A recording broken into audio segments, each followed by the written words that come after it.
El tema particular objeto de nuestro estudio hoy es el que encontramos en el libro de Hebreos, en capítulo 2, versículo 11 al 14.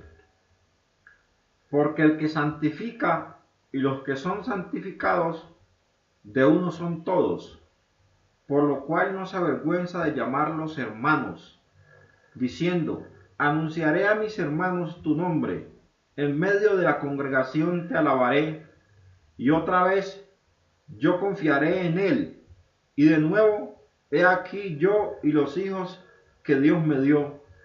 Y el versículo 14 de Hebreos capítulo 2 dice: así que por cuanto los hijos participaron de carne y sangre, él también participó de lo mismo, para destruir por medio de la muerte al que tenía el imperio de la muerte, esto es, al diablo. En este capítulo es preciso recordar que estamos estudiando al hombre. En el capítulo primero de Hebreos, como hemos visto, se presenta el contraste entre Cristo y los ángeles, siendo Cristo superior a ellos como Dios. En el segundo capítulo, el contraste es entre Cristo y los ángeles, estando Cristo por debajo de ellos. Dios no ha puesto el mundo venidero del que habla el pasaje en sujeción a los ángeles, lo ha puesto en sujeción al hombre. Y Cristo es el hombre, por lo tanto Cristo se hizo hombre, toma el lugar del hombre, nació como nace el hombre, vive como el hombre. En su naturaleza humana, Cristo vino del hombre, del que venimos todos. Por lo tanto, en el versículo señalado, la expresión de uno, en el versículo 11 de Hebreos que acabo de leer, indica que como todos proceden de uno. Un hombre es el origen y cabeza de nuestra naturaleza humana. Y la genealogía de Cristo, como la de todos nosotros, retrocede hasta Adán. Es cierto que todos los hombres y todas las cosas provienen de Dios, pero el tema en este capítulo es el hombre y Cristo como hombre. Nosotros somos hijos del primer hombre y lo mismo sucede con Cristo, según la carne. Cristo en su naturaleza humana es ahora el objeto de nuestro estudio. Y Cristo vino a este mundo para vivir como hombre. Por eso en Filipenses capítulo 2, versículos 5 al 8, también se habla entonces de Cristo, de la posición de Cristo como Dios y como hombre. Y dice entonces en Filipenses capítulo 2, versículo 5, haya pues en vosotros este sentir que hubo también en Cristo Jesús, el cual siendo en forma de Dios, no estimó el ser igual a Dios como cosa a que aferrarse, sino que se despojó a sí mismo, tomando forma de siervo, hecho semejante a los hombres, y estando en condición de hombre, se humilló a sí mismo, haciéndose obediente hasta la muerte y muerte de la cruz. Miren ustedes que en estos versículos también se describe a Cristo en sus dos posiciones, a Cristo como Dios y a Cristo como hombre. En este texto se nos presenta también a Cristo en las dos formas. Primeramente, siendo en forma de Dios, tomó la forma de hombre. Y en los dos primeros capítulos de Hebreos también se nos presenta la forma. Y también se nos presenta naturaleza. Es decir, se presenta a Cristo en su forma como Dios y a Cristo en su forma como hombre. Y leyendo de nuevo el versículo 14, cuando dice que por cuanto todos los hijos participaron de carne y sangre, él también participó de lo mismo para destruir por medio de la muerte al que tenía el imperio de la muerte, esto es al diablo. De lo mismo significa de esa forma, de ese modo, de la forma en que se está refiriendo el pasaje. Por lo tanto, Cristo tomó la carne y sangre de la misma manera en que la tomamos todos nosotros. Ahora bien, ¿cómo tomamos nosotros la carne y sangre? Mediante el nacimiento. y descendiendo de Adán. Cristo tomó la carne y sangre también mediante el nacimiento y descendiendo de nuestro padre Adán. Porque está escrito que era del linaje de David según la carne. Aunque David lo llama Señor, Cristo es también hijo de David. Su genealogía se traza hasta David, pero no se detiene ahí, va hasta Abraham, ya que es la simiente de Abraham. Tomó sobre sí la simiente de Abraham, tal como afirma el versículo 16 del capítulo 2 de Hebreos. Pero su genealogía no se detiene tampoco en Abraham, sino que llega hasta Adán. Por lo tanto, el que santifica a los hombres y los que son santificados de entre los hombres son todos de uno, siendo de todos en Adán, y todos procediendo entonces de Adán. Así del lado humano, la naturaleza de Cristo es precisamente la nuestra. La nuestra. En San Juan capítulo 1, versículo 1, leemos también que el principio era el verbo estaba con Dios. La palabra con no expresa la realidad del pensamiento también como en otras traducciones. La que mejor traduce entonces este versículo es el original, ya que dice que en el principio era el verbo estaba con Dios. Aquí se utiliza la palabra bei, lo que quiere decir que es la acción de que ese mismo hace parte del brazo, del cuerpo. Cristo entonces es el mismo verbo de Dios, el cual es Dios. Y el versículo 14 de San Juan capítulo 1 nos dice que el verbo se hizo carne y habitó entre nosotros. Se refiere aquí a lo mismo que en los dos primeros capítulos de Hebreo. En el principio era el verbo, y el verbo era Dios, y el verbo era Dios.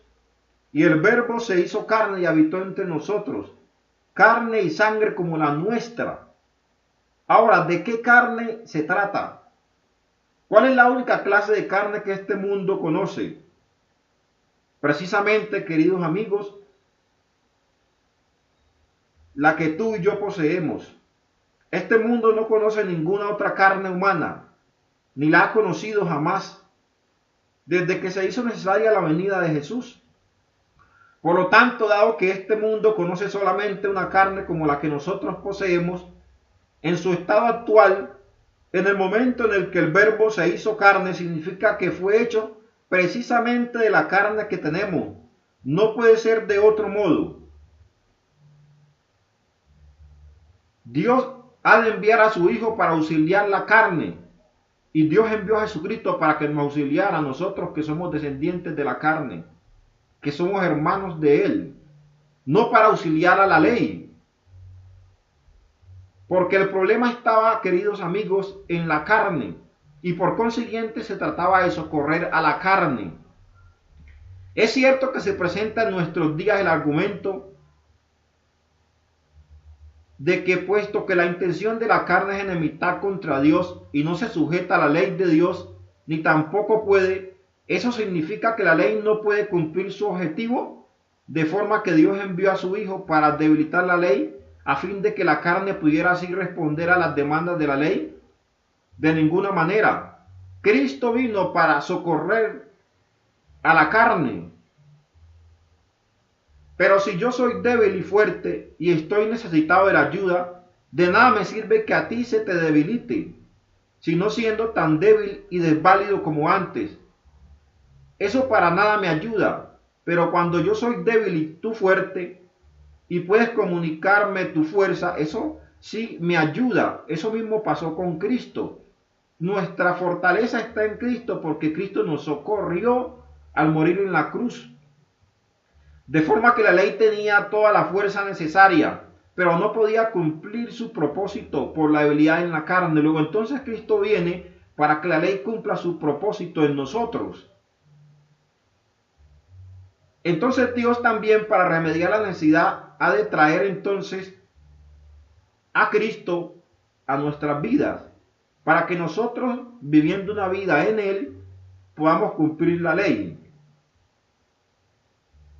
Ahora nos vamos a hacer una idea equivocada de la palabra semejanza, porque el Hijo del Hombre vino en semejanza de carne de pecado. y algunos consideran de que esta semejanza es diferente, pero no se trata de la forma ni de la fotografía. No es semejanza en el sentido de una imagen, sino que lo es en el sentido de ser verdaderamente de la misma clase, es decir, Cristo era de la misma clase que nosotros. La palabra semejanza no tiene aquí el mismo significado que en el segundo capítulo de Filipenses. Se trata de la forma, de la semejanza en cuanto a la forma. Aquí en el libro de Hebreos es semejanza en la naturaleza, en la carne según la propia sustancia. Así es como Dios envía a su Hijo precisamente en la que es como la carne de pecado.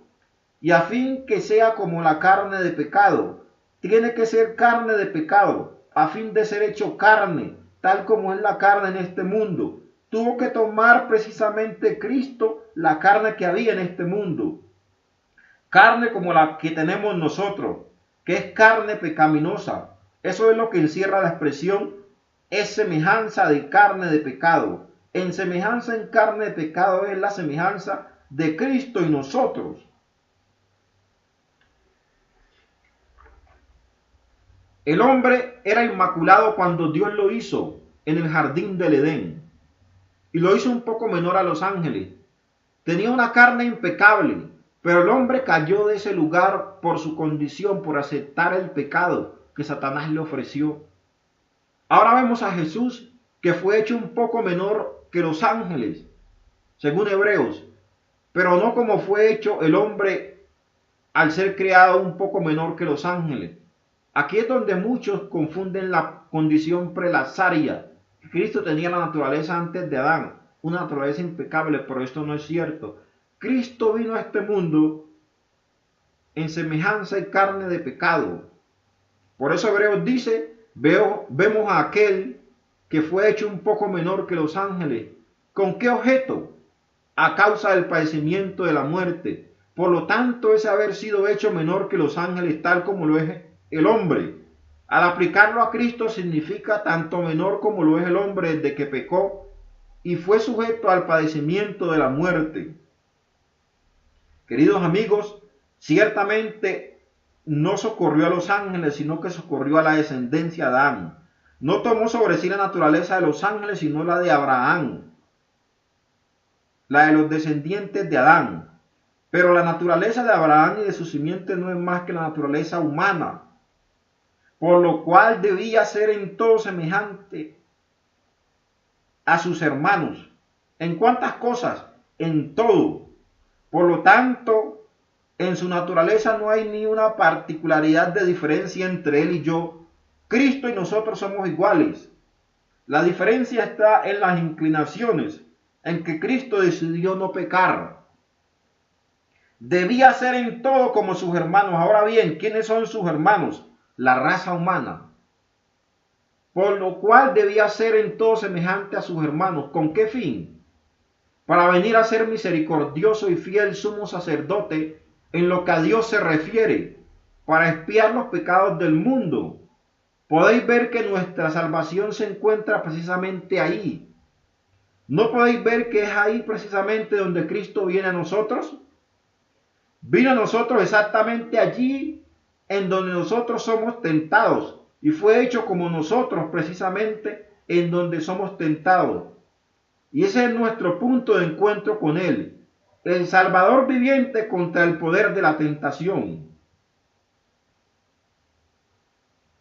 Y el versículo 14 del capítulo 4 de Hebreos dice, por tanto, teniendo un sumo sacerdote que traspasó los cielos, Jesús el Hijo de Dios, retengamos nuestra profesión.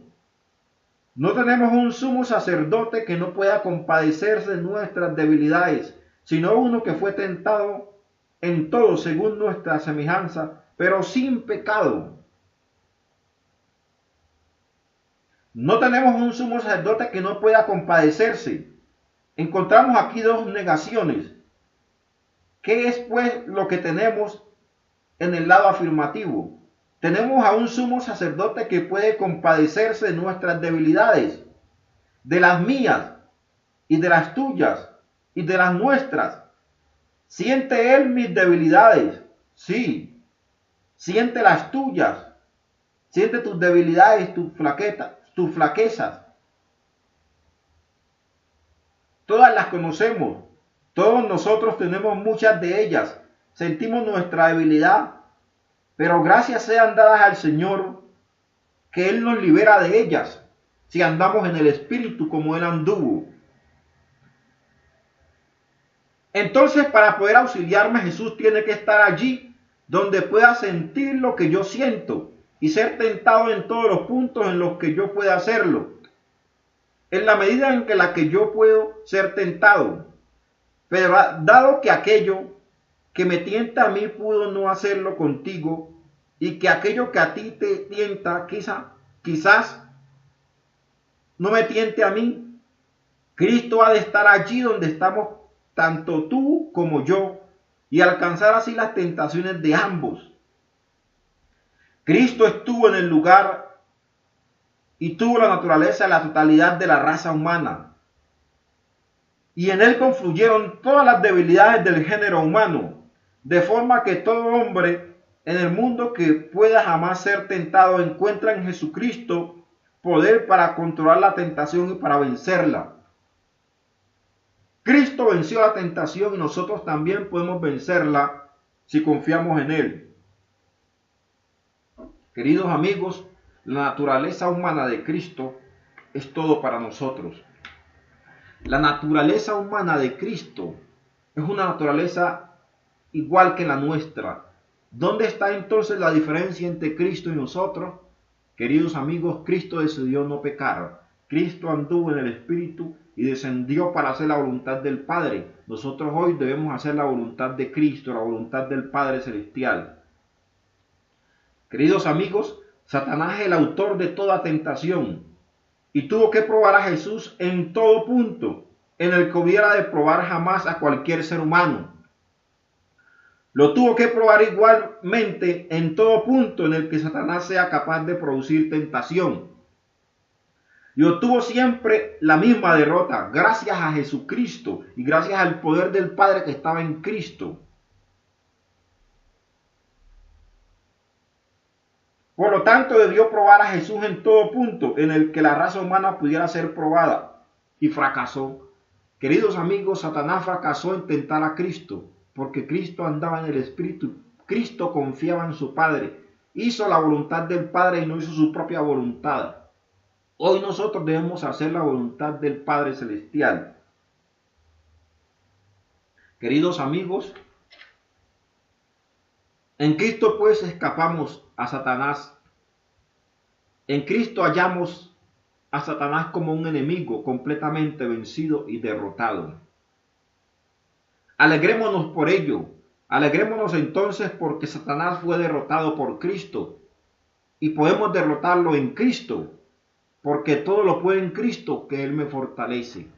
Entonces la naturaleza caída de Cristo fue la naturaleza nuestra, pero Cristo vino para hacer la voluntad del Padre Celestial y demostrarnos a nosotros que en naturaleza caída se puede vencer el pecado. Y de esta manera Cristo siempre nos socorre cuando le buscamos, porque en Él hay poder para vencer el mal. Que Dios nos bendiga.